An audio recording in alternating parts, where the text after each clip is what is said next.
This is today we are going to see about the basic life support part 4. In this part, previous episodes, we have seen that some of the techniques of CPR. Today we are going to see about the high quality chest compressions and the AED. Right. In the last episodes also we discussed about the high quality CPR, high quality chest compressions. Right. The high quality chest compressions is having the certain quality. It must be compress the fast and hard. It means like you have to do a fast. The rate must be at least 100 to 120 per minute. The rate of compression must be 100 to 120 per minute. So the hard, it means that depth. So the depth is at least it must be 2 inches in the adult. So that is the fast and the hard, which is means push hard and push fast, which means to maintain the rate of compressions and depth of compressions. Right. The second high quality is the allow the chest to recoil. Already we discussed how it is helping in the outcome of the CPR. So that is the allow the chest to recoil. The compression is very important. The same amount of important is that you should allow the chest to recoil. Right. Then minimize the interruptions in chest compressions, because the brain and other organs are very vital organs which is sensitive to oxygen and blood supply. If it is cut off for more than 3 minutes, then which will produce a permanent damage. To minimize that, your heart is stopped. You are compressing for the heart, so don't stop that. If you delay the compressions, it will worsen the outcome. Right. So the compressions is always the primary goal of the chest compression. Right. Then they avoid excessive ventilation. If you give more ventilation, the intrathoracic pressure is very high, which will impede the venous return to the heart. Right. So it will ultimately affect the outload of the heart, the cardiac output. So that will dampen the output of the heart, that will produce a bad outcome in the CPR. So that should be avoided. Then switch the compressions every 2 minutes, right, or every 5 cycles. This is very important component. Right, 30 compressions. How we are doing that? 30 compressions and 2 ventilation. These 30 compressions and 2 ventilations are considered to be a 1 cycle.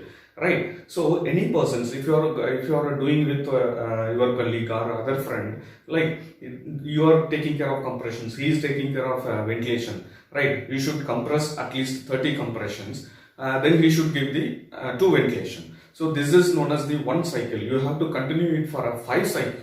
You have to continue it for a 5 cycle, then you switch yourself, right? That is the very important thing you are changing, because the compression is little hard job. You will get tired easily. So to avoid the fatigue of the compressions, you have to change with the ventilation. So the person who is doing the ventilation, they should come for the compressions. The person who is doing the compressions, he should go for the ventilation, right? This is how you should exchange yourselves. This is the thing that the loud count is very important in this. You have to count 1 and 2 and 3, and because the opposite person, he knows that which phase you are, right? Once you have to exchange it, right? Now we know about the switch chest compressions. The third link is the rapid defibrillation. In the rapid defibrillation, if you go to the defibrillation video, the previous video, we discussed elaborately about how to use this AED.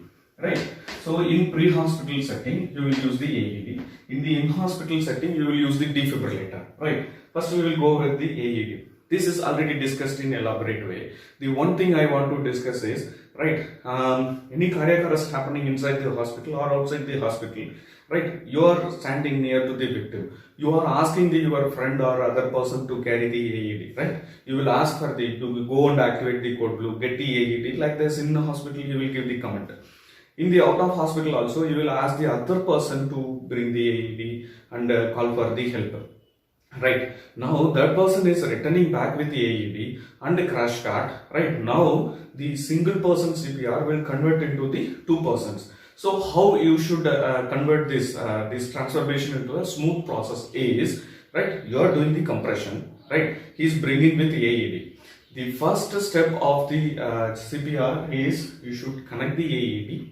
Right, you should connect the AED and try to give a shock as early as possible. I am giving one simple thing. You have done a CPR for a minute or 2 minutes or 3 minutes.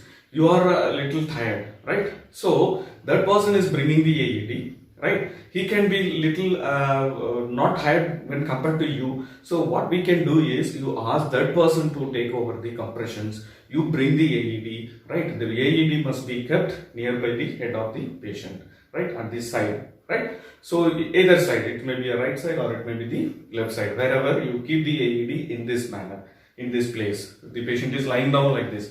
Keep the AED like this, right? So open the AED, just to follow the 4 steps which is described in the previous videos. Just to place over the paddles and take your hands off, because once the AED is analyzing the rhythm, you should take your hands off. Just to follow the instructions of the AED and try to give the shock. It may be the shockable rhythm, it may be a non-shockable rhythm, whatever it is, just follow the AED principles, right? The next thing is, once you've given a shock, it means that if you give the shock, everything will be okay. It's not like that. It is the process of CPR, the delivery of shock. Never there is no assurance that it will revert the rhythm back, right? So the chest compression you have to continue for 2 minutes, right? So as soon as deliver the shock, the person who is doing a ventilation, he should come for the compressions. He should do it for 5 cycles. Then you deliver the shock, go for the ventilation, like 30 compression to ventilation, 30 compression to ventilation. Do it for the 5 cycles. Then you change yourself. This is the time you should analyze the pulse, right? So you have to check the carotid pulse for 10 seconds or follow the AED. Once the AED is switched on, it's connected with the patient, it's need not to be stopped, right? It will give every 2 minutes, it will ask you to stop the compressions and it will analyze the rhythm automatically, right? So if it may be a shockable rhythm, it may be a non-shockable rhythm, then you should continue with every 30 compressions and do ventilation and 2 cycles, right? So this is the very important thing that we should do with this thing, early decompression, early defibrillation, right? So the next thing we discussed elaborately in the first video, like how to transport a patient, that you are having 3 responsibilities in the ambulance. One is you should continue with the resuscitation. Next thing, you have to call to that hospital and notify that the receiving hospital you are bringing the cardiac arrest patient. Then you have to monitor the patient vitals. So these are all the important things we have to do in the ambulance. The next chain of survival, it is the in-hospital that we are going to do, that we are going to discuss in the ACLS scenario that we are going to see in the next episode, right? So the steps of BLS, which includes, right, the first thing is scene safety. Scene safety is the first thing. Whenever you are responding to a cardiac arrest, always this is very important, right? Scene safety. Then it is like recognize the arrest and call for help, right?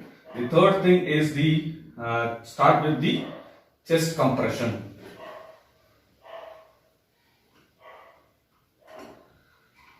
The recognition of the cardiac arrest, which will includes that tap and shout, look for the breathing and checking the carotid pulse, and you are calling for the nearby help. Or if you are alone, you are calling for the ambulance through your cell phone or whatever the mode of communication you are doing. Then start the chest compressions. The chest compression must be a high quality that we discussed, right? Next is like rapid defibrillation. Rapid defibrillation.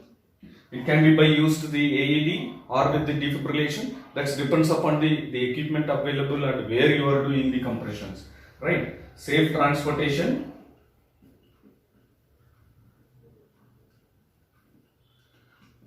And integrated